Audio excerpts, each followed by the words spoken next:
Davao Samal Connecting Bridge, drawing lang. Malabong mangyari, malabong matupad at maisakatuparan. Kaya wag nang umasa, lahat ay panaginip lang, no. So drawing, no. Guguho na lang ang mundo. Itong tulay na magkukonekta sa Davao and Samal ay hindi talaga mangyayari. So yun po yung madalas ating nakikita, nababasa sa mga komento, no, ng mga netizens ng mga both Davaoenyo and Samaleños, no. Taga Samal o taga Davao, parehas po yung mga sentiments ho nila na talagang wag na lang umasa, no. Every time na mayroong mga nagpo-post sa Facebook and YouTube, yun ho yung laging sinasabi na wala yan, wag na kayong maniwala dyan, paasa yan, di totoo yan, magugo na lang ang mundo, no. Wala pa rin mangyaring tulay magkukonekta. Ginawa yan 1979 pa lang, blueprint pa yan ni dating Pangulong Ferdinand Marcos, o anong petsa na, no.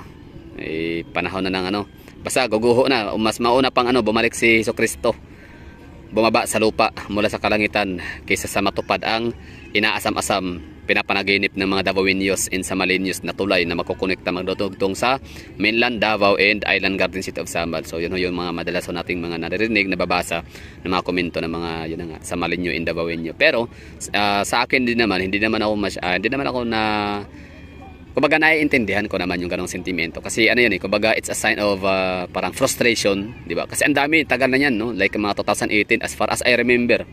Parang 2017, 2018 na yan, parang nailathala na ho yan sa pahayagan, sa mga balita, sa mga mainstream tabloid and mainstream media.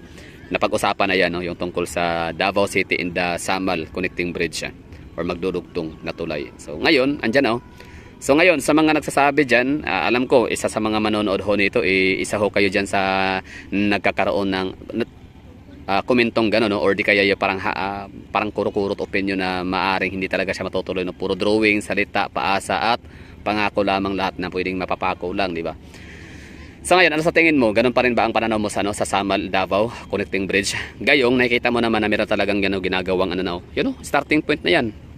Di ba? Hindi na siya groundbreaking lang, hindi na siya puro pa photo ops lang ni BBM tsaka ni Sara na project, no? Kasi dati photo ops lang, no? Groundbreaking. Photo ops, pictorial, kasamang mga taga City Engineering Office, DPWH, and yung contractor na Chinese or China Bridge and Roads Corporation. Di ba? So ngayon nakikita mo na itong andyan, under construction na yan.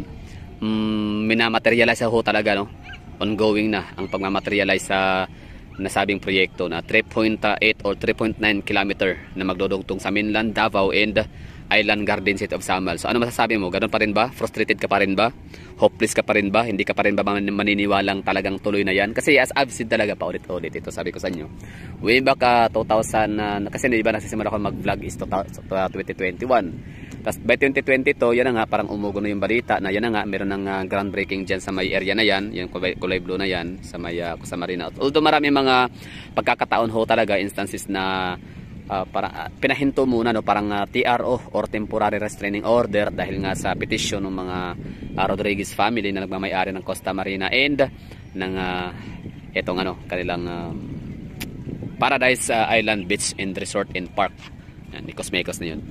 Diba? So maraming pagkakataon, maraming beses ho yun na pinahinto yung yung construction, yung groundbreaking, yung paghuhukay or paggagawa or pag-i-install ng anything, no, na maaring mga bunkhouse, mga facilities na siyang makatulong, no, or siyang pangunahing materials para masimulan ang tulay makagamitan. So ito yung ito yung nakikita ho natin dito na parang mayroong slide, giant slide. Hindi yan slide, yan mukhang slide lang siya sa malayuan, pero pag sa malapitan mo yan, titingnan mo yan ay ayun yung parang landing area, parang tulay. Ay hindi pa yan ang magiging daan, hindi yan ang magiging roads, kumbaga parang dyan lang itatayo yung mga poste, yan mga mga viaduct, dyan ilalagay. Tapos itong kulay blue sa kabila, dito naman matatagpuan yung mga heavy equipment, no, na gagamitin ng mga Chinese para gawin yung tulay na magdudugtong sa Davao City and Samal. Tapos yung mga kulay puti naman dyan sa likod, sa unahan yan, sa parang semi background. So yun po yung staff house or bunk houses ng mga construction workers, no, mga Chinese. Tsaka parang may mga Pilipino din dyan na nakatira. I don't know, they are sure. So let me know in the comment box kung meron ba sa mga mga nanonood dyan sa mga ibang vlog. Kung meron ba kayo nakuhang mga ganong information. Sa pagkakaalam ko, ano yan, bank house yan, staff house ng mga construction worker ng Chinese. China Roads and Bridges Corporation. Yun. So itong kulay blue na to na gilid ng dagat sa may seashore, yung kulay blue na yan, yung mga tent na yan, yung mga bubong, yan ay ang sikat na Paradise Island and Resort na pinupuntahan natin. Like napaka-accessible lang kasi yan, napakalapit lang, like 9 minutes nandiyan ka na. Pamasahe 25 pesos. Tapos entrance fee is 350 last time nung napunta ako dyan, last year yata yun, or dito nung January na, I don't know, limot ko na. So maaaring na 400 na, di ko alam. Tapos you know, so ngayon uulitin ko yung tanong ko at kukumustahin ko kayo dyan ng mga lost hope and frustrated people na nagsasabing puro panaginip lang talaga to, hindi siya mamamaterialize, hindi siya magkakatotoo, hindi siya matutuloy-tuloy, gawa nung puro paasa lang, di ba? Puro drawing lang. So ngayon, sabihan niyo ako, drawing pa rin ba to? Sige nga, sana all drawing. Baka ano to, PowerPoint lang, no? Drawing siya na ginawang PowerPoint. Kaya moving. Hindi, okay lang naman, no? Medyo, pasensyahan niyo na ako, medyo sarcastic ako sa konting may konting sarcastic ako sa portion na to, pero yun lang, gusto ko lang sabihin nyo na tuloy-tuloy yan. Kasi di ba kapag sinabi ko sa inyo na kapag ka napirmahan na yan, nagiging batas na, amendment na yan, mayroon na talagang budget. May budget na yan batas na yan Kumbaga ang mga pagkakataon lang talaga na nahinto yung pagtatrabaho talaga, as in zero, wala tayong makikitang development or progress last mga previous years, like mga 2022, 23, tapos ngayon ayan, umaarangkada na dahil nga sa yung mga pinafile ho nung Rodriguez family, dahil nga sa kanilang advocacy na mapangalagaan yung mga marine lives and biodiversity na makikita dyan sa kanilang harap ng kanilang karagatan, ng kanilang pagmamayari nilang sa harap ng kanilang premises, na kanilang property. So pinapangalagaan nila yung mga coral reefs at kung ano pang mga marine lives, which is para sa akin meron silang pinaglalaban, no? Hindi siya parang sabihin, ang iba naman nasasabi na ano lang yan, diversionary tactics lang ho yan, hindi talaga nila gustong matuloy yung tulay para hindi masagasaan yung kailangan pagmamayari yung kailang property, no? Yung kailang personal belongings. Pero syempre maaaring isa rin yan, pero pwede rin natin tingnan na mayroon din silang talaga pinaglalaban. So kumbaga appreciate natin yun. Yun nga lang, so it's between people of the Philippines versus Rodriguez family talaga yung labanan yan. Siyempre mababash ho sila, diba? Ang mga Samalinyo and Davao talaga nagkakaisa, no? Lahat talaga ay nangangarap or nagwi-wish, naglulong, or nagdadasal talaga, no? Nagwi-wish, naglulong na matuloy talaga. Kasi sa totoo lang, sa mga taga Davao, siyempre alam natin mga taga Davao, mga Davaoin yung mga galaho tayo, like wala kasi tayo panahon pumunta ng Siargao, Boracay, Lagin, Palawan. Kaya para sa atin, Island Garden City of Samal ang pinaka-accessible na resort dito sa rehiyon natin para nilay-nilay, makapagpahinga, makapag-family bonding, makapag-celebrate, makapag-held ng kung anumang mga special events and occasions sa mga buhay natin, di ba? So maaaring birthday party, Christmas, holiday seasons, at kung ano pa mga seasons, no? So ito ang Island Garden City of Samal, ang siyang pinakamalapit, pinaka-accessible. Kahit pasabihin natin na hindi naman talaga siya gaganong tawag nito, hindi siya pangmasa itong Island Garden City of Samal. Bakit ko nasabi hindi siya pangmasa? Syempre, may entrance fee, mantakin nyo, pinakamurang entrance fee dito sa pinaka-cheapest na resort. Pinakamurang resort na napuntahan dito sa 150 pesos plus environmental fee na 50 pesos. So pag wala kang 200 pesos, hindi ka makapunta sa resort na yan.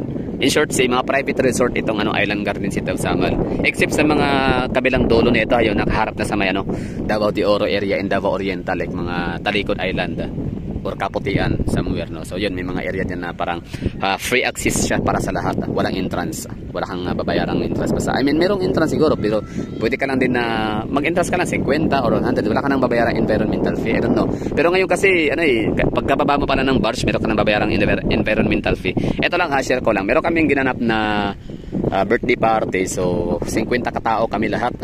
So mantakin nyo, yung 50 katao nagbabayad ng 50 pesos environmental fees. So magkano na yun? Diba? 2,500 pesos.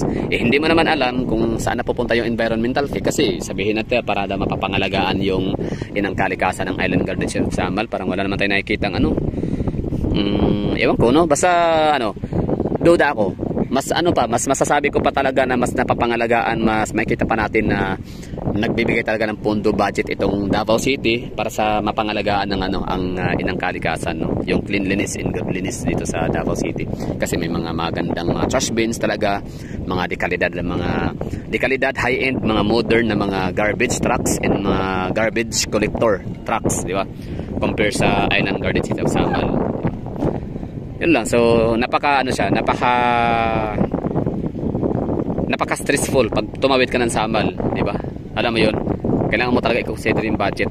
Sayang yung 50 pesos na environmental fee. Tapos yung pamasahe pa, sabihin natin pinakamura yung single motor, for example. Tapos libreng sakay yun yung driver. So 70 pesos ng huli, no? Kailan ba yun? 2022. Baka ngayon nasa 80 or 90 na, I don't know, di ko alam kasi nagbabas lang ako dyan. I mean, sumasakay ako 20 pesos per hit. Parang ganun, diba? So 70 pesos pag mga tricycle naman, 150. Pag mga 4-wheel vehicles, 350 to 450, depende sa kapasidad ng sasakyan. Yan yun, diba? So para sa akin, napakalaking tulong nitong tulay na to. Kaya ang Davaoenyo in mga Samalenyo ay nagkakaisa, no? Kapwa.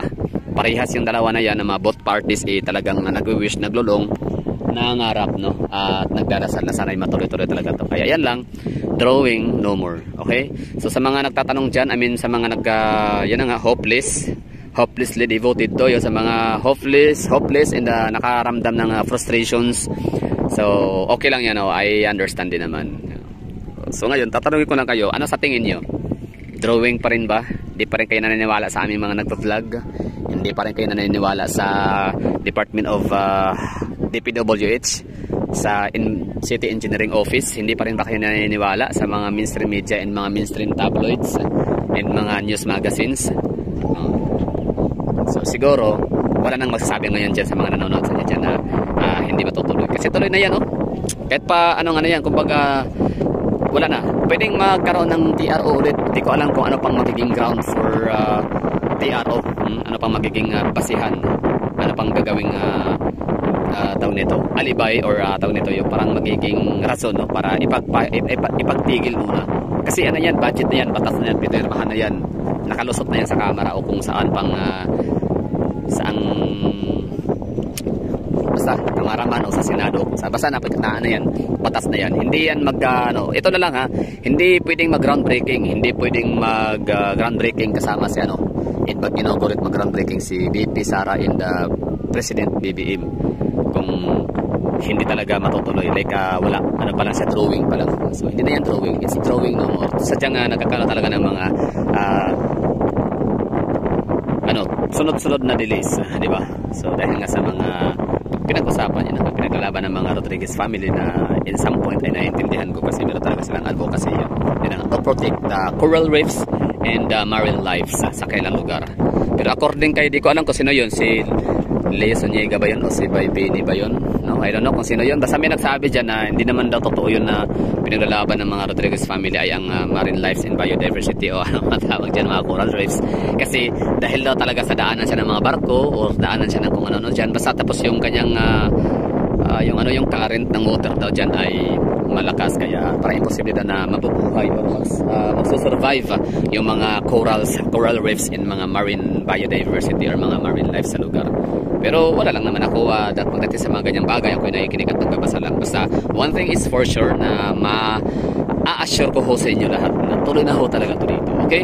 So stay put lang ho tayo, let's get busy, no? Maging busy lang tayo sa ating buhay-buhay at shock na lang tayo, like shock, like ayun na nga, shock or gulat na lang ho tayo na tapos na pala, ang galing diba, kaya nito, for example dito itong mga nakaarang siguro mga past couple of weeks dito ako nag-vlog noon, like April something, basta first week ng April, Mayo na tayo ngayon so wala pa yung structure na yan, wala pa yung parang, ewan ko ano ba yan, kung yan na ba yung tulay, pero syempre I bet hindi yan structure, parang ano lang yan, installation lang yan ng structure, no? Meron silang structure na in-install dyan para makapagbaon sila ng mga viaducts at kung ano pa mga pwedeng ilagay nila dyan para malagyan na ng tulay. So yun lang, basta ito ay predicted or meron silang target of completion, meron silang pledge date, o meron silang paan or parang yun na nga, commitment, no? meron silang commitment in the target of completion like 2027 yan. So ano na ngayon, year 2024. So basically nasa 3 years ago. 3 years na lang, no, aantayin ho natin na matatapos na yan. Tapos siyempre lahat naman talaga ng mga malalaking mga proyekto is bound for or subjected or subject to delays talaga yan, no? Mapa private sectors man yan, mapa government projects, mayroon talagang delays. For example na lang yung private sector, sa sabi ko sa inyo itong sa harap ng SNR, yung NCCC yan, yung bago ngayon, dapat nitong 2024 yan. Alam nyo ba na hindi ako kumuha ng ticket papuntang mag travel nitong buwan ng April tsaka nitong May sana, kasi inaabangan ko to na mag-open itong si NCCC Mall sa may maharap ng SNR. Pero ano nangyari, anong petsa na, Mayo na, pero wala, hindi pa rin. Mayroon akong narinig sa somewhere na December pa daw sa matapos. So parang sobrang taas ng delay, di ba? Considering private sector ho yan, wala kinalaman ng mga government officials ho dyan, or man government agencies, di ba? So government lang naman talaga maraming delays. Kasi marami mga kinoconsider din mga permahan, may mga mag-o-oppose, biglang aayaw, di ba? Biglang may magmi-meeting na yung mga ganun. So pag private sector yan, hindi yan sila basta-bastang mag-delay, kasi delays means lugi. Kasi time is gold para sa mga negosyante. So ito siya, 2027 matatapos itong tulay na to. Pero yan na nga, pwede na, huwag tayo mag-expect ng 2027, 2028 na lang. Lagyan na extension para wag naman kayo, para hindi tayo masyadong mahopya, di ba? 2027 to 2028, kahit pa sila ay committed na tapusin sa ganung taon. Expect the unexpected pa rin. So lang, thank you for watching. Okay, ulitin ko lang, ano masasabi niyo diyan? Drawing pa rin ba?